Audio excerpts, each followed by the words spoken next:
Hello all, in this video I am going to teach you the methods of vibration analysis and a simple problem on free undamped vibration.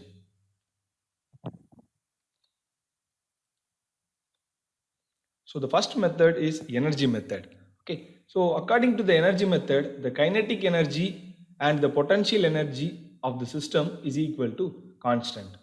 Let us consider a simple mass and stiffness system. The principle is kinetic energy plus potential energy is equal to 0. As we know, the mass stores the energy in terms of kinetic energy. So we can write half mx dot square. So generally we will write half mv square. But here in vibration control, we will consider the displacement as x, velocity as x dot, and the acceleration as x double dot. So in the place of v, we have to use x dot. So it is half mx dot square. Then the potential energy is stored in the spring. So this is actually elastic potential energy and it is half kx square, that is equal to constant. So to remove this constant, I am going to differentiate this equation with respect to t. So half mx dot square plus half kx square d by dt is equal to 0. Okay, by differentiating, we will get m x dot x double dot. So here x dot is not in terms of t. So this is actually dx by dt. Okay, so if you consider this as t, then we will get 2 x dot. Okay, further this is not t, it is x dot. So if you differentiate dx by dt with respect to t, then we will get d square x by dx square, that is actually the acceleration. So we will get 2 m x dot x double dot. 2 get cancelled, we will get m x dot and x double dot.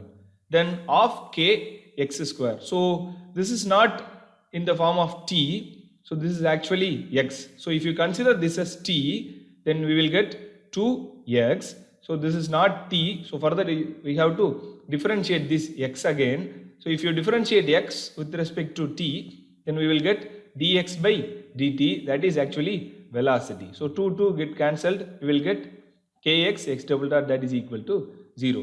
So we can remove the x dot commonly outside. Finally we will get mx dot double dot plus kx is equal to 0. So consider this as equation number 1.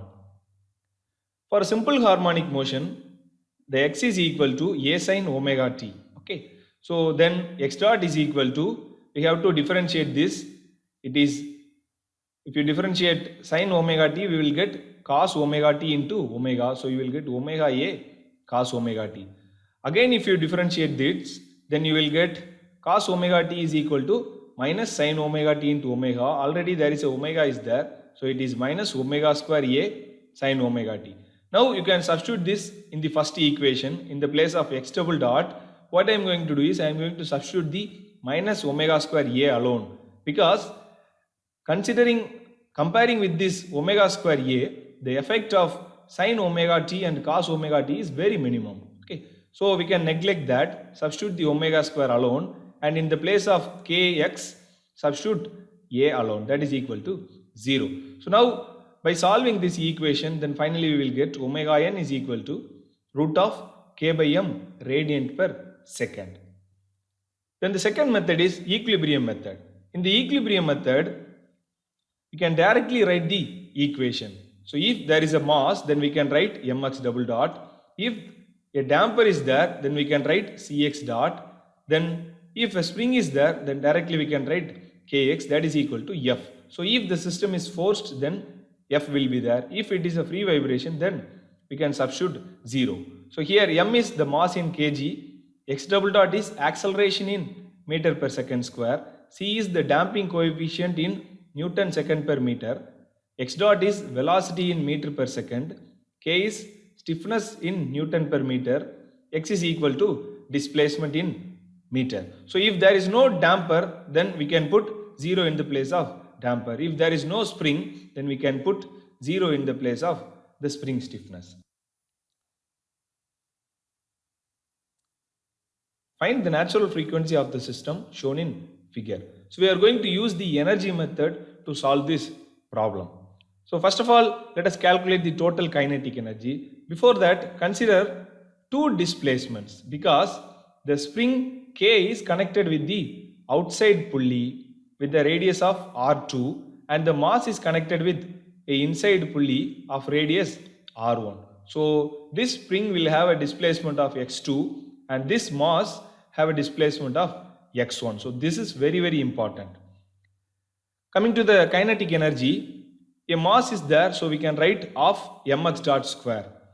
And one more additional system, that is pulley is there. So the kinetic energy stored in the pulley is of I theta dot square. Okay. In the case of mass, it is linear velocity x dot square. In the case of the pulley is subjected to torsional vibration. So in the place of x, we have to write theta dot square. And this I is the polar moment of inertia of this pulley.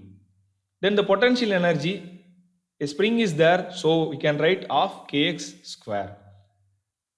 As per the energy method, we know that the kinetic energy plus potential energy is equal to constant. Okay, we can substitute the kinetic energy, then potential energy is equal to constant. Okay, so here the x1 and x2 is linear velocity and linear amplitude, but theta dot is angular velocity. So first we have to convert these two linear velocity and amplitude into angular velocity and angular acceleration. And we know that the linear velocity is equal to radius into angular velocity. So x1 is equal to r1 theta and x2 is equal to r2 theta. So generally we will write v is equal to r omega. So that is what I have written here.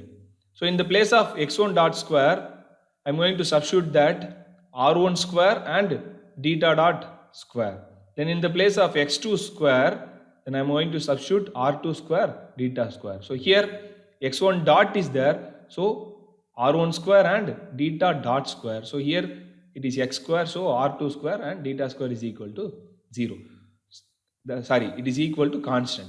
So to remove this constant, we have to differentiate this equation. D by dt of mr1 square theta dot square plus of I theta dot square plus of kr2 square theta dot square is equal to 0. We know that by differentiating theta dot square, we will get 2 theta dot theta double dot. So this is like a differentiation of x dot square. Then theta dot square, we will get 2 theta and theta dot. So we will differentiate this equation. We will get in the place of theta square, in the place of theta dot square, if you differentiate this, you will get 2 theta dot theta double dot. Then in the place of theta dot square, it is 2 theta dot theta double dot. Then here it is theta square, so 2 theta theta dot, that is equal to 0. 2 will get cancelled.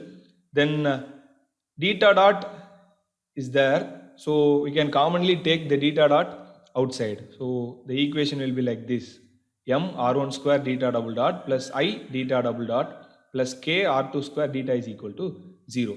So we can commonly take the theta double dot outside. So it is m r square plus I theta double dot plus k r2 square theta is equal to 0. So now this equation is in the form of m theta double dot plus k theta, that is equal to 0. And we know that omega n is equal to root of k by m, and in the place of k substitute k r2 square, and in the place of m substitute m r1 square plus I, it is radian per second. Now we'll move into the free undamped vibration. The first one is combination of springs. So there are two combinations of springs are there. One is a parallel combination and the another one is a series combination. So in the parallel combination, the stiffness of the system will be high because we are going to calculate the equivalent stiffness by adding these two stiffness of the springs. In the case of series, the stiffness will be low. Okay, so the equivalent stiffness can be calculated by 1 by k is equal to, that is actually 1 by k equivalent is equal to 1 by k1 plus 1 by k2. So this is a simple problem. A mass of 10 kg is fixed in the middle of a spring of stiffness 5 Newton per mm as shown in figure.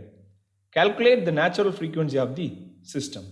So here the two springs are connected in parallel. So that is actually one side of this spring is connected to the support and the another side is connected with this mass. Then consider the second spring. One side is connected with the support and the another side is connected with the mass. So this is a parallel combination. Okay. So by seeing the drawing, you should not take it as serious one. So this is actually a parallel one. So the K equivalent can be calculated by adding these two stiffness. Okay. So K equivalent is equal to 2K plus 2K. And we know that omega n is equal to root of K by m. So in the place of K, I am going to substitute the equivalent stiffness, that is 4K by m.